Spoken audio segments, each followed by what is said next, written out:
वालेकुम my YouTube family. कैसे हैं आप सब लोग? उम्मीद है ठीक होंगे, खुश होंगे, खैरियत से होंगे। मैं भी बिल्कुल ठीक हूँ अल्हम्दुलिल्लाह। जैसे कि आप लोग देख रहे हैं कि आजकल वाईटी पे क्या हो रहा है। कहते हैं ना कि वो मिसाल सुनी है ना कि किसी को ऊंचाइयों पे जाते देख इंसान का डाइजेस्टन सिस्टम जो होता है वो ख़राब हो जाता है। वही हाल बेचारी सलमा यासीन का है, जो कि उन्होंने गंद मचा रखी है वाईटी पर। तो जैसे कि आप लोग जानते हैं कि सलमा यासीन का पहला स्टेटमेंट क्या था कि असगर ने जो है पासपोर्ट के वो पेज फाड़ दिए हैं जहाँ के स्टैम्प है पाकिस्तान जाने का, और पाकिस्तान से स्टैम्प है सऊदी आने का। वो पासपोर्ट के पेज फाड़ दिए, वरना वो पासपोर्ट भी बेचारी वो आप लोगों को दिखाती, आप लोग को भी पता है बेचारी दिखाती, लेकिन मजबूर हो गई थी बेचारी, दिखा नहीं पाई थी। तो हाल ही फ़िलहाल में परसों उन्होंने वो पासपोर्ट भी दिखा दिया जो फटा हुआ था। उसके पेज भी आप लोगों ने देखे होंगे कि मिस हो गए थे, क्योंकि सलमा यासीन जो है एक सच्चाई की मूरत हैं और वो बहुत सच्चाई बोलती हैं, और उनके जितने भी सपोर्टर हैं वो बहुत ज़्यादा सच्चे हैं और उन्होंने कभी कोई गुनाह किया नहीं। वो हमेशा सच बोलते हैं और सच का साथ देते हैं। तो मैं उन सब के लिए ये बोलना चाहूँगी, और ख़ास तौर से सलमा यासीन के लिए, सलमा यासीन अगर आप सच्ची हैं, मैं आपसे कहती हूँ, जैसे कि आपकी आज लाइफ में बोला जा रहा था ना कि सितारा यासीन कुरान शरीफ को भी मजाक बना रही है कुछ पैसों के लिए, तो मैं आपसे कहती हूँ अगर सितारा यासीन कुरान शरीफ को मजाक बना रही है तो आप कुरान शरीफ को हाथ में लेके कसम खाइए कि सितारा यासीन जो है वो झूठ बोल रही है, सितारा यासीन ने जो है वो गुनाह किया है। ठीक है, जैसे कि आपका स्टेटमेंट बिल्कुल आपकी सो कॉल्ड भांजी नैना की तरह है ना, वैसे ही आप हैं। जैसे नैना वैसी आप। जैसे कि नैना बोलती हैं कि ये हुआ वो हुआ, फिर उसका स्टेटमेंट चेंज हो जाता है, ऐसे ही आपके स्टेटमेंट होते हैं कि कभी कुछ होता है कभी कुछ होता है। जैसे कि अब परसों आप आई पासपोर्ट के साथ आई, जो पासपोर्ट फटा हुआ था, वो जो पेज थे, शायद हमारी आँखें थोड़ी सी ख़राब हो गई थी तो वो पेज हम देख नहीं पाए, तो मिस जो थे।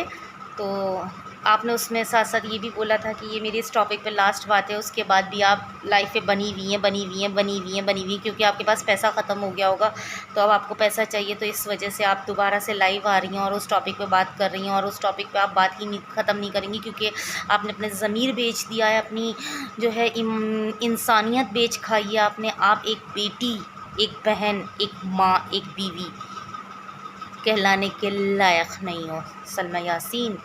आप वो एक नागिन हो जो अपने ही घर को डस गई। आपके खुद के शौहर ने कहा था अपनी बेटियों का फ्यूचर बर्बाद कर दिया, और सही हकीकत बात है, आप जैसी माएँ ना अपनी औलादों का फ्यूचर बर्बाद कर दिया। आपने अपनी बेटियों का फ्यूचर बर्बाद कर दिया, उनके रिश्ते खा गई आप शादी होने से पहले ही।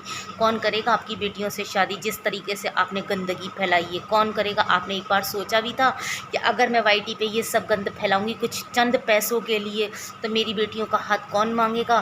कौन मेरी बेटियों से शादी करेगा? ज़िंदगी भर अपने घर में ऐसे ही बैठाओगी बेटियों को? ज़िंदगी भर बोझ बना के रखोगी बेटियों को? बेटियां कभी किसी के लिए बोझ नहीं होती, ये हकीकत बात है, लेकिन दुनिया तुम्हें कैसे जीने देगी ये अब देखती जाओ। तुम्हें शर्म आनी चाहिए। तुम अपनी बहन के लिए अपने ख़ानदान का नाम बदनाम कर रही हो। तुम अपने ख़ानदान को खा गई, तुम अपनी बहन को खा गई, तुम इस तरीक़े की औरत हो। तुम अल्लाह के उस पाक घर में बैठी हो जहाँ तुम नापाकी फैला रही हो। तुम जैसी औरतों को ना इस दुनिया में जीने का कोई हक़ नहीं है।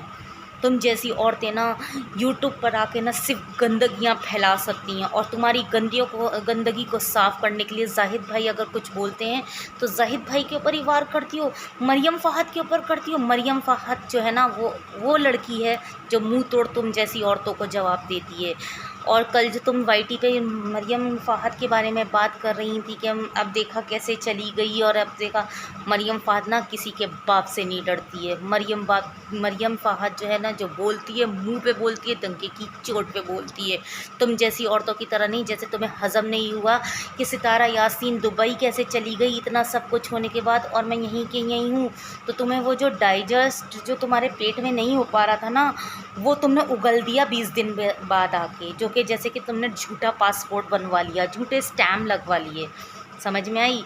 तो मैं उन लोगों से बोलती हूँ जो सलमा यासीन के सपोर्टर हैं कि जाके वो वीडियो देखो जिसमें सलमा यासीन ने ये बोला था कि असगर ने पासपोर्ट के वो 2 पेज फाड़ दिए हैं, तो मैं आप लोगों को पासपोर्ट नहीं दिखा सकती। और इंशाल्लाह मैं वो पासपोर्ट भी दिखाऊंगी, फटे हुए पेज भी दिखाऊंगी जो असगर ने फाड़े। तो आज ये पेज कैसे आ गए, वो स्टैम्प कैसे आ गए इसमें, मैं आप लोगों से कहती हूँ पूछिए सलमा यासीन से कैसे आ गए वो पेज। अब मैं ये नहीं कह रही हूँ कि आप सलमा यासीन के सपोर्टर क्यों हैं, हम भी सितारा यासीन के सपोर्टर हैं, हम भी जाहिद भाई के सपोर्टर हैं, लेकिन हम ये नहीं कह रहे, हम ये कह रहे हैं कि सिर्फ पूछो, जैसे हम सितारा यासीन से पूछते हैं। जब सलमा यासीन ने ये इल्ज़ाम लगाया तो मैं एक मज़ीद थी जिसने सलमा यासीन को सितारा यासीन को कमेंट किया था और ये बोला था कि आप जाइए और सलमा यासीन को जवाब दीजिए, बोलिए अगर आप सच्ची हैं तो सामने आएंगी। तो हम भी सितारा यासीन से जब उस सवाल का जवाब मांगते हैं तो आप लोगों का भी हक़ है कि सलमा यासीन से उस सवाल का जवाब लीजिए जो सलमा यासीन को सपोर्ट कर रहे हैं। कि आपने कुछ दिन पहले स्टेटमेंट में ये बोला था कि पासपोर्ट के पेज पड़ गए, तो आज कहाँ से आ गया ये पासपोर्ट? और आप लिखती हैं कि मैं इस टॉपिक पे कोई बात नहीं करूँगी, तो आज कैसे इस टॉपिक पे आप लाइव आकर बातें कर रही हैं?